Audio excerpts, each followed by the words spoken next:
Buenos días, jóvenes, buenos días.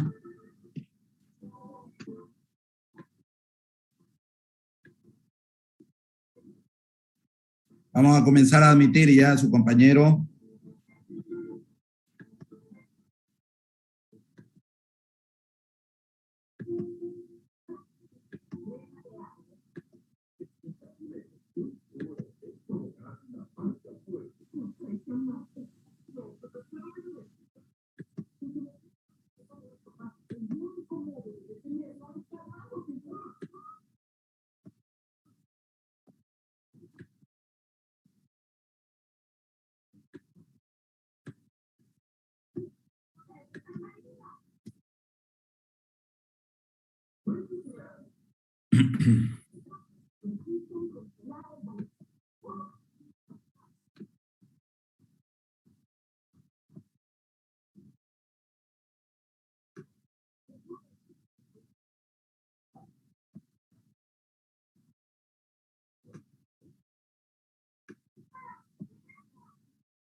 Buenos días, jóvenes, a todos. Bienvenido otra vez a las clases virtuales.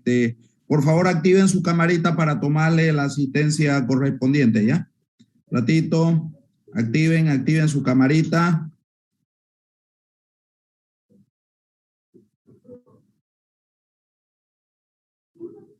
Activen su camarita.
Bueno, muy bien, jóvenes. Entonces, ya tomamos la asistencia correspondiente.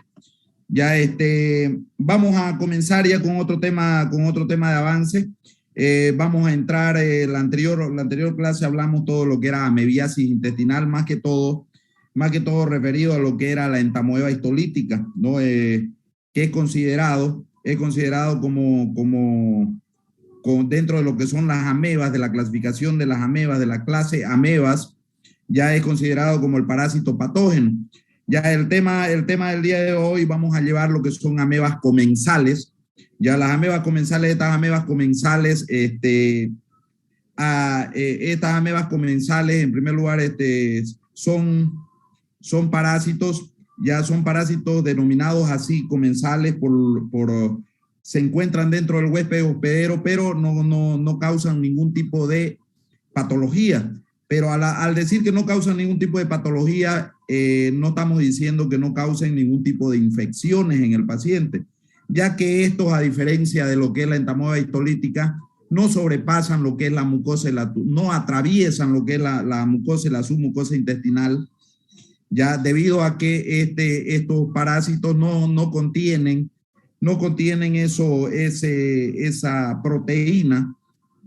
esa proteína que destruye lo que son los colonocitos, como en el caso de la entamoeba histolítica, lo cual es la lectina. La lectina, estas amebas comensales solamente se encuentran parasitando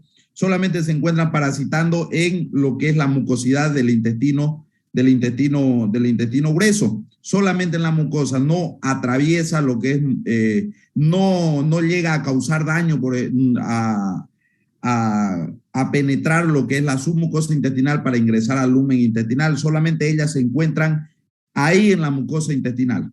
Entonces es debido a eso que esto pueden causar algún tipo de infecciones parasitarias, pero no causa enfermedades parasitarias como en el caso de la entamoeba histolítica. Por eso ayer vimos, por ejemplo, el estudio que se tienen que hacer de diferenciación entre amebas patógenas y no patógenas, aparte del estudio morfológico que se le realiza a través del examen coproparasitológico.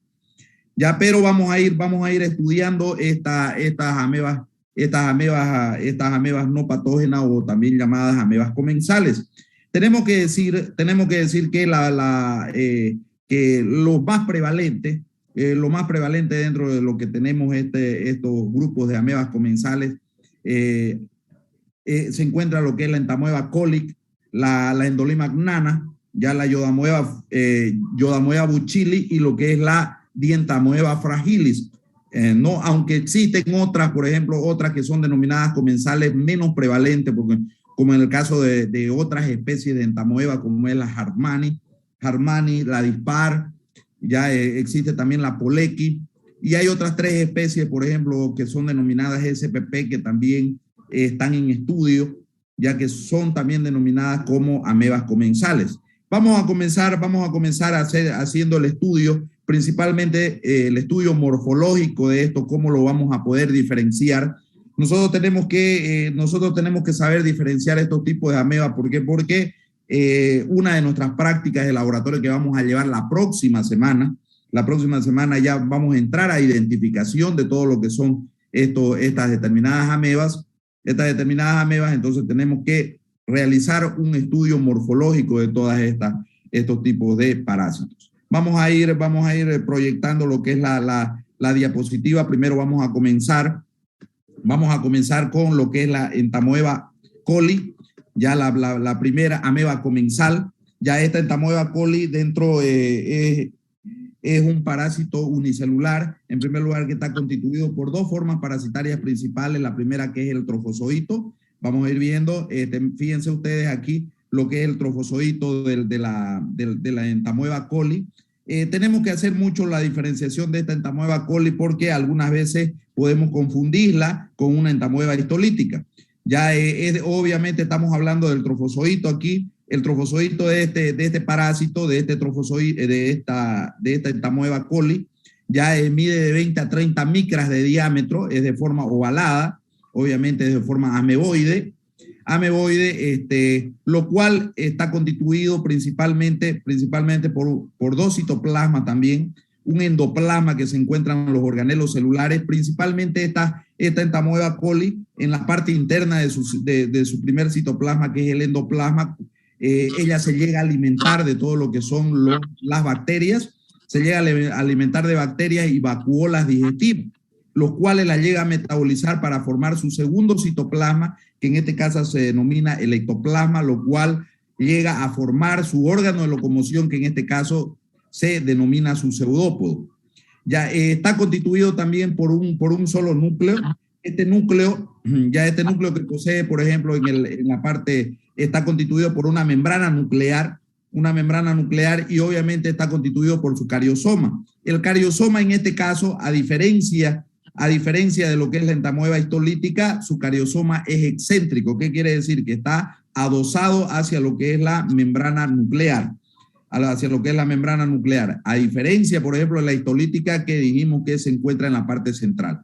Tenemos diferencias principales, por ejemplo, entre estos dos trofozoitos en cuanto al tamaño. Por ejemplo, si vemos la entamoeba histolítica, vimos el día de ayer la entamoeba histolítica, el trofozoito mide de 20 a 40. O sea, ¿qué quiere decir? Que el trofozoito de entamoeba histolítica es más grande que el trofozoito de entamoeba coli. ¿Ya? Y hablamos también su diferenciación morfológica cuando nos referimos a los cariosomas que se encuentran en la parte nuclear. Ya en la entamoeba coli es excéntrico y en la entamoeba histolítica se encuentran en la parte central. Entonces esas son las características morfológicas principales que puede presentar lo que es el trofozoito de entamoeba coli. Vamos a ver la forma parasitaria del quiste. La forma parasitaria del quiste, mire, fíjense ustedes, de la entamoeba coli es de forma redondeada. Presenta una membrana gruesa, un solo citoplasma también, lo cual lo mismo se alimentan de vacuolas digestivas y bacterias, está constituido entre 1 a 8 núcleos dependiendo la etapa de maduración. Ya los quistes, lo que son considerados como quistes, son los octanucleados. ¿Qué quiere decir? Que tienen y presentan 8 núcleos. A diferencia, por ejemplo, de la histolítica, por ejemplo, que son los tetranucleados, los que son considerados como quistes. Luego, los que tienen menos núcleos, son considerados como prequistes. A diferencia de la entamoeba histolítica, esta entamoeba coli es más grande en tamaño. Mire, fíjense que el quiste de la entamoeba coli es más grande que la histolítica, porque el quiste de la entamoeba histolítica solamente mide de 10 a 18 micras.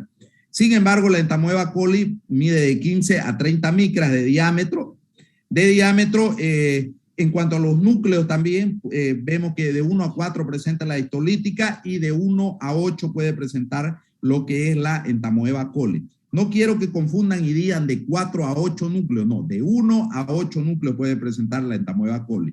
Otra diferenciación principal, le dije que cuando la observamos en preparaciones en fresco, la entamoeba histolítica que vimos ayer, vimos que es rara las veces que se puede observar características nucleares. Sí o sí tenemos que ir a preparaciones coloreadas para observar a detalle estos núcleos. Sin embargo, los núcleos en la entamoeba coli sí son observables en preparaciones en fresco. Y ahí estamos viendo, por ejemplo, un quiste de entamoeba coli en una solución Lugol. Mira, fíjense cómo llega a colorear los núcleos, los cuales también presentan la membrana nuclear y los cariosomas que son excéntricos.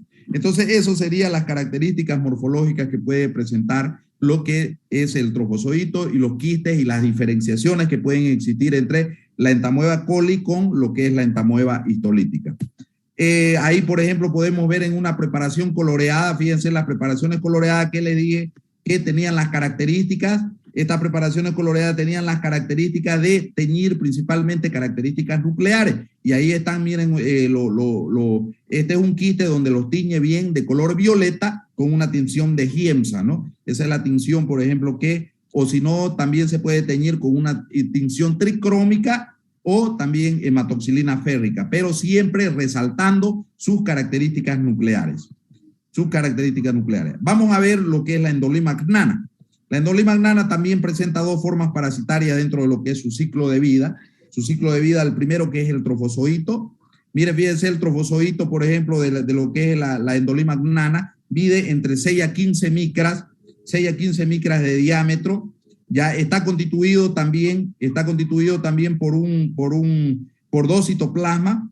Los dos citoplasmas, uno que se encuentra en la parte interna, que se denomina endoplasma, y el otro que se denomina en la parte de afuera, que forma lo que es el ectoplasma, y a la vez llega a formar su órgano de locomoción, que se le denominan los pseudópodos. Los pseudópodos está constituido también por un solo núcleo, con un cariosoma que es grande, y en ocasiones puede presentar gránulos, pequeños gránulos, pero en ocasiones es grande y se encuentra en la parte central de este cariosoma de lo que es la endolimagnana. Si hablamos del quiste, ¿esto de dónde deriva, por ejemplo, la palabra nana? Deriva de pequeño, ya de enano. Ya, entonces esta endolimagnana es considerada como la ameba más pequeña que hay debido a su tamaño. Ya el quiste, por ejemplo, solamente mide 10 micras de diámetro, y está constituido por 4 núcleos que se observan como puntos brillantes. Cuando ustedes lo observan en el microscopio en preparaciones en fresco, en preparaciones húmedas, estos núcleos llegan a resaltar por ser refringentes. Puede presentar 4 núcleos, los cuales tienen las mismas características de cariosoma, que presenta lo que es el trofozoito, pero presenta 4 núcleos. Aquí, por ejemplo, hay una imagen también de una endolimagnana, de un trofozoito de endolimagnana, donde vemos la morfología. Fíjense que estos trofozoitos son mucho más pequeños que lo que es la entamoeba histolítica y la entamoeba coli, ya con la diferenciación que también, para poder observarlo, obligatoriamente tenemos que ir a preparaciones coloreadas. La forma quística, mire, fíjense, cuando se las observa estas endolimagnana, siempre con los puntitos brillantes, y es pequeña, solamente con una medida de 10 micras. Otras características que tenemos de esta endolimagnana es que cuando la observamos en preparaciones en fresco, cuando existe, siempre la vamos a ver aglomerada, o sea, hay harta cantidad de endolimagnana. Miren, fíjense aquí en esta imagen, por ejemplo, estamos viendo esta célula o este parásito con sus 4 núcleos que resaltan como puntos brillantes. Entonces, esas serían las características morfológicas que puede presentar lo que es el quiste de endolimagnana. Vemos aquí, por ejemplo, esta es una tinción de hematoxilina férrica. Fíjense las características que tiene la hematoxilina férrica, es que los tiñe de color rosado, los núcleos los tiñe. Sin embargo, cuando utilizamos tricrómica, o si no, cuando utilizamos IEMSA, estos núcleos los observamos de color violeta. Esa es la diferenciación entre utilizar una tinción tricrómica y una de IEMSA o una de hematoxilina férrica, que en este caso esta imagen es con hematoxilina férrica. Tenemos lo que es la Yodamoeba buchili. También dentro de lo que es un ciclo de vida está conformada por dos tipos de formas parasitarias. La primera, que es el trofozoito. El trofozoito de la Yodamoeba buchili está conformada por una medida de 8 a 20 micras de diámetro. Esta, por ejemplo, es una preparación coloreada en la cual los cariosomas, por ejemplo, vienen en gránulos o fibrillas. Ya en gránulos o fibrillas está constituido por un solo núcleo, su pseudópodo también, los cuales a estos 3 parásitos que hasta ahorita estamos viendo en sus características morfológicas le imprimen también un movimiento lento y unidireccional, al igual que lo que es la entamoeba histolítica. Entonces, esas son las características de lo que es el trofozoito de Yodamoeba buchili. Cuando hablamos del quiste, por ejemplo, estos quistes, ¿de dónde deriva, por ejemplo, el nombre de Yodamoeba buchili? Yodamoeba quiere decir, la palabra yodo viene de la palabra lugol. Ya, o sea, el lugol, ustedes saben que se prepara con yodo, yoduro de potasio. Y si hablamos de moeba, estamos hablando de una ameba. Ya esta Yodamoeba buchili tiene las características de presentar una vacuola grande yodófila. Esta vacuola grande iodófila se llega a teñir con el ugol y la tiñe de color ámbar oscuro o color café oscuro. Esa es la característica. Estas Iodamoeba buchili vienen en formas redondeadas y formas ovaladas. Cuando hablamos del quiste, su forma es redondeada, redondeada o ovalada, como les dije, su medida es de 5 a 14 micras de diámetro y solamente presenta un solo núcleo. Pero este núcleo, por ejemplo, en preparaciones coloreadas no se puede observar, en preparaciones en fresco, perdón, no se puede observar. Sí o sí, para poder observar su núcleo tenemos que ir a preparaciones coloreadas. Fíjense aquí, hay una preparación coloreada con Giemsa del quiste de Iodamoeba buchili, donde no tiñe, mire, la vacuola digestiva, no tiñe de color violeta, sin embargo, el núcleo sí lo llega a teñir de color violeta, que ahí le estoy apuntando con mi cursor.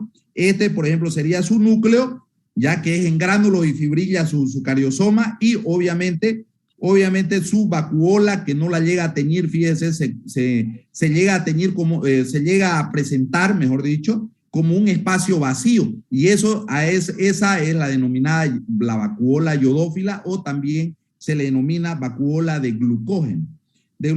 Ese es el nombre, por ejemplo, que puede recibir este tipo de vacuola. Entonces, nosotros la Iodamoeba la vamos a diferenciar siempre de otras amebas porque presenta esta vacuola de glucógeno o vacuola iodófila. Estos parásitos, tanto lo que es la Endolima magnana, la Iodamoeba buchili, se llegan a alimentar de bacterias. Ese es su tipo de alimentación y presenta también pequeñas vacuolas digestivas en la parte intracitoplasmática. Si hablamos de la Dientamoeba fragilis, por ejemplo, dentro de su ciclo vital no se conocen formas quísticas, solamente presentan una forma parasitaria que se le denomina el trofozoito. A diferencia de los otros trofozoitos, este trofozoito de Dientamoeba fragilis, se encuentra con dos núcleos, presenta dos núcleos, obviamente es de forma ovalada. Ya su medida, por ejemplo, puede estar entre 6 a 12 micras, es bien pequeña también la Dientamoeba fragilis, y puede imprimir movimiento lento debido al pequeño pseudópodo. A diferencia de los otros tipos de ameba, por ejemplo, su pseudópodo es un poco más pequeño, como en el caso de la Endolima magnana, Iodamoeba buchili y la Entamoeba coli. Su tamaño es mucho más pequeño de este trofozoito. Solamente dentro de lo que es su ciclo de vida podemos observar una forma parasitaria, por lo cual en su ciclo vital, cuando ahorita hablemos, no se reproduce por división binaria simple, sino que se reproduce por división binaria longitudinal, que en este caso sería la característica de esta Dientamoeba fragilis. Entonces estamos viendo, ustedes, por ejemplo, para lo que es el laboratorio, siempre tienen que estudiar lo que son las características morfológicas, siempre tienen que ver imágenes, por ejemplo, de estos parásitos para que puedan conocerlos en el microscopio, porque una cosa es observarlo en imágenes y otra cosa también es observarlo en el microscopio, pero siempre mantienen las mismas características morfológicas. En algunas bibliografías también los tamaños pueden variar, pero la variación pueden ser 2 o 3 micras, ya no más de 2 o 3 micras. Entonces, esas son las características morfológicas que encontramos de estos tipos de amebas comensales. No sé si tienen alguna pregunta o alguna consulta que realizar hasta aquí. ¿Alguna pregunta? No, doctor, está todo claro. Ya, muy bien. Continuamos doctor, entonces. Doctor, yo tengo una pregunta, disculpe. Ya, claro. ¿Puedes repetir sobre la Dientamoeba fragilis? Ya. Por favor. ¿Qué quieres saber de la Dientamoeba fragilis? Su morfología. Ya le dije la morfología, aquí la está viendo en la diapositiva. La morfología es de forma ovalada. Ovalada es el único trofozoito, por ejemplo, que está constituido de 2 núcleos. Su cariosoma, fíjense que están en gránulos también. Dice que los gránulos que puede presentar en cada núcleo es entre 4 a 8. Le dije que solamente existe una forma parasitaria, que es el trofozoito, y obviamente el pseudópodo también es más pequeño, a diferencia de los otros tipos de amebas comensales que nosotros hemos visto, ¿no? Esas son las características, por ejemplo, morfológicas que puede presentar la dientamoeba frágil. Yo, por ejemplo, cuando les hago preguntas alguna vez en el examen, no quiero también por ejemplo, hay veces que les hago la pregunta, ¿cuál es la diferencia entre la entamoeba histolítica y la entamoeba coli? Y me dicen, una es patógena y la otra es no patógena. No, esas no son características morfológicas. Cuando hablamos de las características morfológicas, tenemos que saber diferenciar cada uno de las amebas, hablando de la morfología, no de sus características clínicas, ¿no? que tienen cada uno de estos parásitos. ¿Me dejo entender la persona que me hizo la pregunta? ¿Sí? Sí, doctor. Ya, muy bien. ¿Alguna otra pregunta, alguna otra consulta para poder pasar a lo que es el ciclo de vida? Doctor, una pregunta, buenos días. Buen día. Esta dientamoeba fragilis dijo que se reproduce por división binaria longitudinal. ¿Sí? Así es, todo. Ya yo les había explicado, por ejemplo, cuando hablamos de las características de los protozoos, cuando hablamos de la característica de los protozoos, cualquier parásito que llegue solamente a presentar una forma parasitaria dentro de su ciclo vital, se llegan a reproducir por división binaria longitudinal. ¿Por qué? Porque la división binaria longitudinal parte completamente la célula madre y la divide en dos células hijas. Sin embargo, que pueden ser idénticas o pueden ser diferentes. Eso, por ejemplo, hace similitud a lo que es una división múltiple.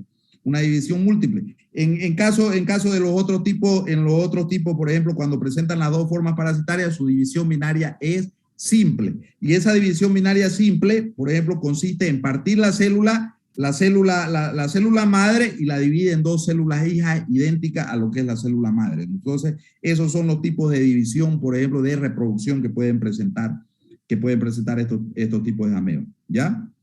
Muchas gracias, doctor. Ya, muy bien. ¿Alguna otra pregunta? ¿Consulta? Bueno, vamos a pasar a lo que es el ciclo biológico. Vamos a pasar a lo que es el ciclo de vida. Ya, vamos a hablar de lo que es el ciclo de vida. Fíjense ustedes que cómo ahí están, por ejemplo, todas las amebas que son denominadas comensales. Está la entamoeba Polecki, entamoeba Harmani, Colli, Yodamoeba Buchili, y lo que es la dientamoeba fragilis tienen el mismo ciclo. A diferencia, ya le dije la diferencia, por ejemplo, que lo que es la dientamoeba fragilis, ella se reproduce por división binaria longitudinal. Ahora vamos a comenzar.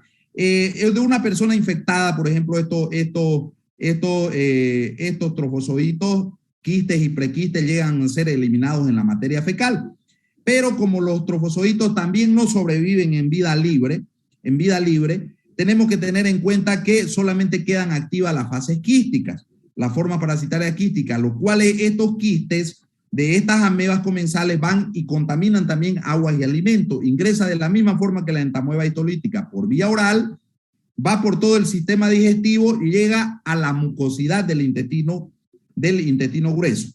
Aquí en la mucosidad del intestino grueso se lleva a cabo ya la división binaria simple, en el caso de todas estas amebas que les estoy colocando y estamos hablando, excepto la dientamoeba fragilis, que ella se llega a dividir por división binaria longitudinal. También aquellas que tienen dos fases, por ejemplo, la quística y quística y trofozoito. Primero, como llega el quiste, por ejemplo, a la mucosidad del intestino grueso, se llega a reproducir por el tipo de división que se denomina la desenquistación, donde de cada quiste emerge un trofozoito. ¿Qué es lo que hacen estos trofozoitos? Colonizan todo lo que es la mucosidad del colon y se llegan a reproducirse luego por lo que es, llegan a reproducirse por su tipo de enquistación. Esto se llama enquistación, la segunda fase de división binaria simple, donde un trofozoito se convierte en un quiste, los cuales estos van por vía digestiva y ingresan hacia la zona ileocecal sigmoide y son eliminadas por la parte rectal en la materia fecal, en forma de prequistes, quistes y trofozoitos, los cuales llegan a llegan a morir estos trofozoitos a cabo de 2 horas y solamente quedan activa la fase quística. Su periodo prepatente de este ciclo de vida es de 6 días. Entonces, les vuelvo a repetir el ciclo de vida. Se eliminan los prequistes, trofozoitos y quistes en la materia fecal. Los trofozoitos y prequistes llegan a morir. Solamente quedan activas las fases quísticas. Estos quistes ingresan, van y contaminan aguas y alimentos, los cuales ingresan por vía oral, van hacia la mucosidad del intestino grueso, los cuales estos quistes, a través de la división binaria simple, o también llamado fase de desenquistación, de un quiste llega a emerger un trofozoito. ¿Ya? Y de un trofozoito llega a emerger un quiste en la fase de enquistación, los cuales ingresan hacia la zona ileocecal sigmoide y recto y son eliminados en la materia fecal. Su periodo prepatente puede durar hasta 6 días. Eso sería lo que es el ciclo de vida de lo que son estos parásitos. O sea, la única diferencia con la Dientamoeba fragilis es su tipo de reproducción, lo cual todos estos parásitos se reproducen por división binaria simple, los cuales tienen la fase de desenquistación y de enquistación. Y, sin embargo, la Dientamoeba fragilis automáticamente llega a convertirse en otro trofozoito mediante división binaria longitudinal, lo cual también ingresa hacia la zona ileocecal sigmoide y recto y pueden llegar a ser eliminados en la materia fecal. Solamente quedan activas, se pueden eliminar en forma de trofozoitos, prequistes y quistes, y solamente queda activa la forma parasitaria quística, en este caso que es la que va de nuevo y contamina aguas y alimentos, ¿no? Entonces eso sería los ciclos de vida de estas amebas comensales. No sé si tienen alguna pregunta o alguna consulta que realizar hasta aquí.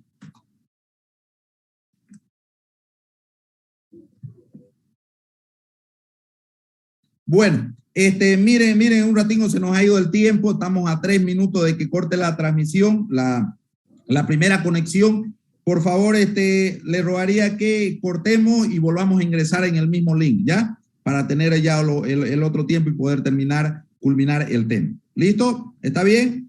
Está bien, doctor. El tema de avance, vamos a entrar a la parte clínica, por ejemplo, que tiene estas parasitosis. La sintomatología que pueden presentar, porque en este caso estas parasitosis no presentan patología debido a que estos parásitos no sobrepasan lo que es la mucosa y submucosa intestinales, entonces, pero sí pueden causar algunos daños de irritaciones intestinales, los cuales pueden producir, por ejemplo, en los pacientes presencia de moco en la materia fecal, los cuales son signos de una infección intestinal. En toda la parasitosis pasa lo mismo. Ahora, los síntomas que son asociados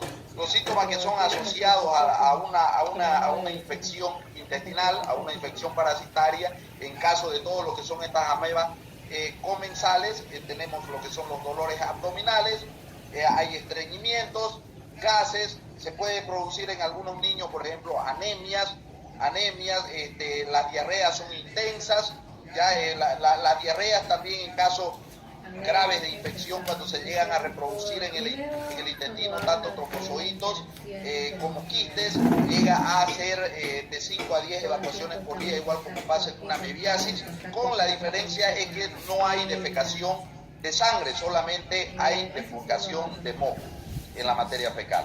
Hay también náuseas y todo lo que son trastornos gastrointestinales. ¿Qué quiere decir trastornos gastrointestinales? Que pueden estar también asociadas a procesos bacterianos,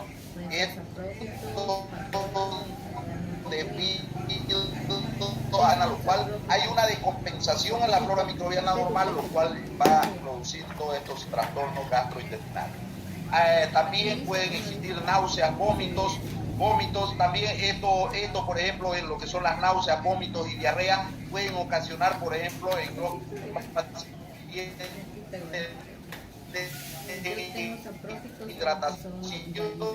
deshidratarse, haber pérdida de electrolitos y pueden entrar en decaimiento, incluso en algunos pacientes que son inmunodeprimidos pueden causarle hasta lo que es la muerte. Entonces todo esto sería lo que son los síntomas asociados a una infección parasitaria o enfermedades por lo que es la diagnóstica, como la sintomatología son las mismas, por ejemplo, de todo estas parasitosis. Entonces, ¿dónde nos vamos a ir a comprobar? Por ejemplo, primero hablamos del diagnóstico clínico. El diagnóstico clínico se puede confundir con otras parasitosis como son amebiasis, giardiasis, algunas tricocefalosis, algunas ascariasis, pero donde vamos a salir de duda es realizando un examen coproparasitológico. El examen coproparasitológico, el primero se hace en directo, en fresco, luego también el examen seriado.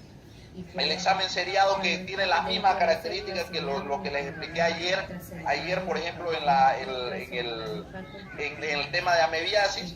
Hay métodos por concentración, se pueden utilizar métodos por concentración. Estos métodos por concentración, lo más utilizado también es el de Ricci modificado y Faust, que son técnicas por segmentación y por flotación sucesivamente. También utilizamos los métodos por coloración. Podemos teñir también con los mismos colorantes que se tiñen lo que es la ameba histolítica, que en este caso sería la técnica de Giemsa, técnica tricrómica, técnica de hematoxilina férrica, y también obviamente cualquier derivado de contraste donde pueden hacer resaltar lo que son la morfología de los parásitos. En caso de medios de cultivo, también en algunas ocasiones se puede utilizar, al menos para temas investigativos, como métodos auxiliares de diagnóstico, los cuales utilizamos los tres medios que para esta mueva histolítica, los cuales es el medio de Boeck o Droplet modificado, el de Inoquitacada o Nakabayashi, y también el medio de Robinson, ¿no? Que son los tres medios de cultivo. También utilizamos métodos inmunológicos, principalmente para poder diferenciar estos tipos de amebas comensales con lo que es la entamoeba histolítica. En este caso, el método de ELISA, mediante lo que es la electroforesis, lo cual en el caso de la entamoeba histolítica va a detectar las dos enzimas que ayer les nombré, que es la exoquinasa y la fosfoglucomutasa, ¿no? Que son las dos enzimas, que en este caso estas amebas patógenas no contienen esos tipos de enzimas, no identifican, pero para hacer identificación, para hacer un estudio de diferenciación entre amebas patógenas y no patógenas, podemos utilizar este método, como también podemos utilizar el método morfológico, que son las dos formas de poder identificar amebas patógenas y no patógenas. Si hablamos de prevenciones, por ejemplo, las prevenciones también, que son las mismas que de esta ameba histolítica, donde la infección oral fecal, tener mucho cuidado con alimentos que estén contaminados, al menos en zonas endémicas, tener cuidado mucho en lo que es los alimentos, por ejemplo, que están mal cocinados, clorar bien el agua, son algunos de los medios preventivos, métodos preventivos que nosotros utilizamos en este tipo de enfermedades por amebas comensales. Si hablamos del tratamiento, lo más utilizado para estas amebas comensales son los denominados amebicidas de acción principalmente tisular y parcialmente luminal. En el caso, estos se denominan derivados 5-nitroimidazólicos, los cuales se pueden suministrar en adultos de 1 a 2 gramos entre 7 a 10 días y en niños de 30 miligramos entre 7 a 10 días. El secnidazol en adultos, por ejemplo, podemos utilizarlo en 2 gramos en dosis única y 30 miligramos en dosis única. El tinidazol, 2 gramos en 2 días, y en los niños 50 a 60 miligramos entre 2 a 3 días.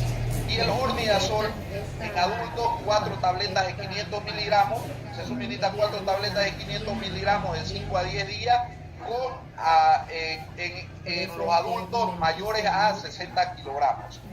Y en niños menores a 60 kilogramos se utiliza, por ejemplo, a dosis de 30 miligramos entre 5 a 10 días. Ese sería el tratamiento, por ejemplo, que se puede suministrar en estos tipos de parásitos o enfermedades producidas por estos parásitos comensales.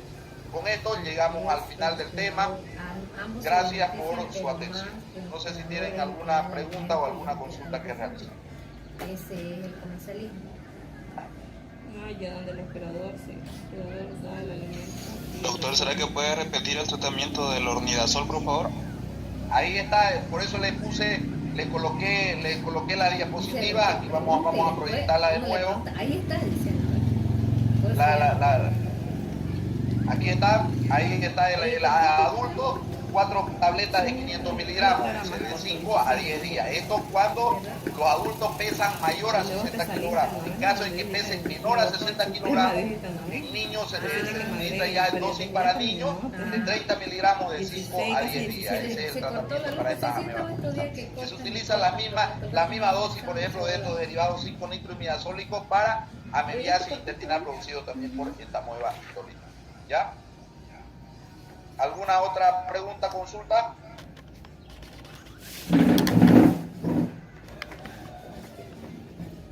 Doctor, yo tengo una pregunta Claro. sobre en el diagnóstico, los medios de cultivo, por favor, ¿no podría volver a repetir? Por lo mismo de ayer, niña. ¿Entró a la clase de ayer o no entró a la clase de ayer? Sí, doctor. Eso, está bien. Entonces, son los mismos medios de cultivo que se utilizan. Lo mismo. Ya, las preguntas, por favor, tienen que ser de universitarios, no de personas que parece que no entran a clase. Ayer hablé de los medios de cultivo y son los mismos, por eso le dije, se pueden utilizar, cuando hablé del medio de los diagnósticos, dije, se pueden utilizar los mismos medios de cultivo que para entamoeba histolítica, que son los que ya nombré el día de ayer, ¿no? ¿Alguna otra pregunta? Todo está claro. Claro. Bueno, con eso llegamos al final entonces del tema. Para el día de mañana, no se olviden, mañana y pasado mañana, por favor, lo del grupo del día viernes van a reemplazar, ¿no? Le dije a todos, ¿no? ¿Quiénes son del grupo del día viernes? ¿Quiénes? Adalberto, Ya, Lewis. ya saben, ¿no? Tienen que reemplazar, ¿no? Miércoles y jueves, ¿no? Sí, Sí, doctor. Ya sabemos. El viernes no voy a ir a pasar clase. Muy bien, entonces con eso nos vemos el día de mañana también en laboratorio.